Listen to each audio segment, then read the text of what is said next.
Oh, parfait. C'est pas grave. Bon, vous avez fait un gros livre alors sur l'histoire. C'est votre village, Belvédère. Vous y êtes né? Oui.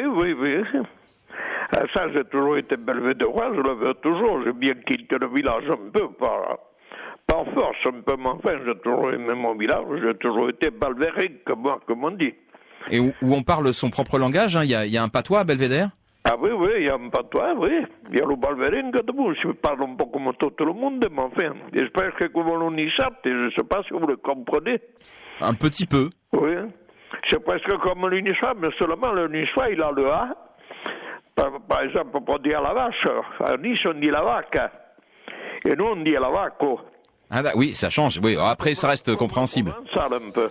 Tout à fait, oui. Bah c'est bon. Après, on est cousins, hein. Oui. Il y a un peu de ça. Racontez-moi votre livre. Il part de quoi, votre livre? Ben, ma foi, le livre, d'abord, avant le livre, je fais, depuis que je suis parti en 1946 du village, parce qu'il a fallu, j'ai fait mon service militaire, tout ça, puis après mes parents, la vie a changé complètement, parce que la guerre de 40, la guerre a tout changé, tout le monde a changé, par là, on vivait au jour le jour. Et puis après, finalement, toute la jeunesse est partie parce que tout le monde a dit, moi, mon père, le premier, écoute, ici, on ne peut plus vivre maintenant, on a 2 ou 3 vaches, tout ça. Tâche de te trouver une place en ville, au moins, tu pourras vivre de faire une retraite de ci et de là, en fait. Alors, revenu du service militaire, je crois qu'il continuait à faire le paysan, comme on dit, par là. Mais pas un paysan, on avait une campagne ici, l'autre à 1 heure de marche plus loin, tout ça, une autre de l'autre bout.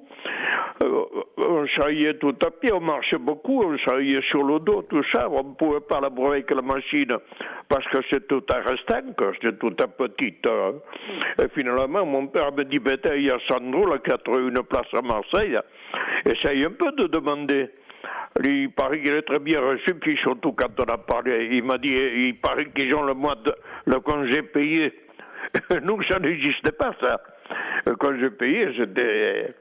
Et alors, ma foi, j'ai fait la demande, j'ai été, on m'a reçu, j'ai très bien reçu, j'étais dans l'administration pénitentiaire, à Beaumet, à Marseille. D'accord. Comment est-ce qu'on vivait à Belvédère? C'était que des cultures? C'était un village de paysans, de cultivateurs? Ben, de culture, on vivait le jour, on se faisait le maïs, on se faisait le blé, on se faisait les pommes de terre, les légumes, les haricots, tout à la main.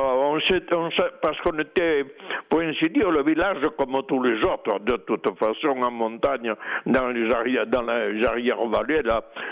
On vivait au jour le jour. Et il y avait des moulins à farine, là, aussi bien pour le maïs que pour le blé.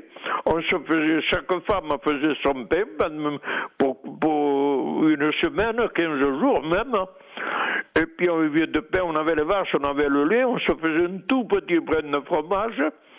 Et il n'y avait pas ce qu'il y a aujourd'hui, quoi. On n'était pas tenté par rien du tout. Nous, tout allait bien, on marchait, mais on vivait en famille, on vivait mieux qu'aujourd'hui. On a trimé, on a beaucoup trimé, mais on était heureux.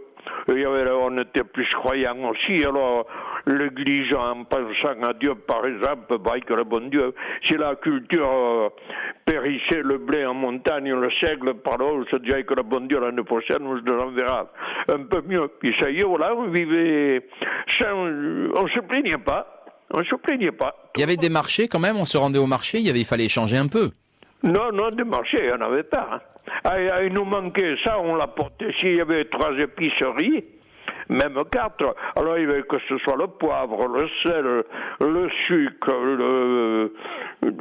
toutes ces choses, le café.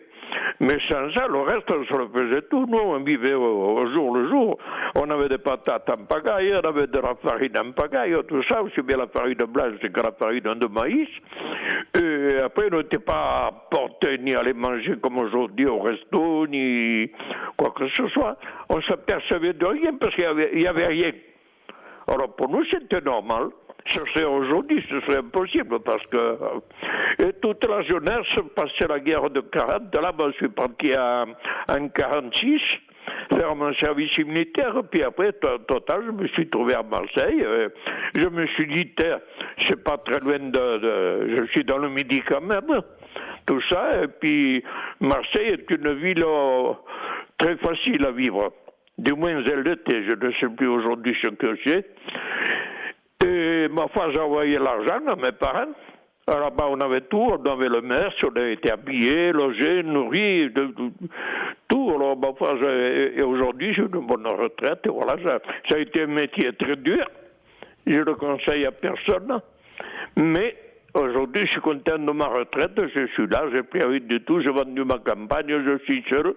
Et je suis là à la maison de retraite. Le village, vous me disiez que pendant la guerre, après-guerre et avant-guerre, c'était pas du tout la même chose. Le village avait beaucoup changé. Ah oui, maintenant quand je suis revenu à la retraite, alors tout était changé, tout est abandonné maintenant.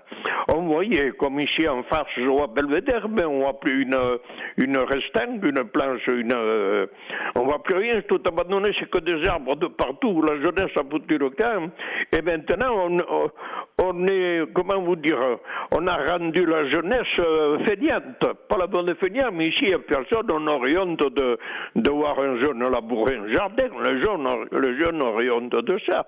Il y a tout ce qu'il faut, vous allez à l'épicerie, vous achetez n'importe quoi, vous descendez dans la plaine du Var, il y a de tout. Alors pourquoi piocher là pour hier avant, on n'avait rien, on était obligé. Mais pour nous, on n'était pas obligé. Maintenant, aujourd'hui, on dira on est obligé. Mais avant, non, c'était normal de vivre de cette façon. On ne voyait aucun inconvénient. Dans votre livre, il y a l'histoire du village aussi. Oui.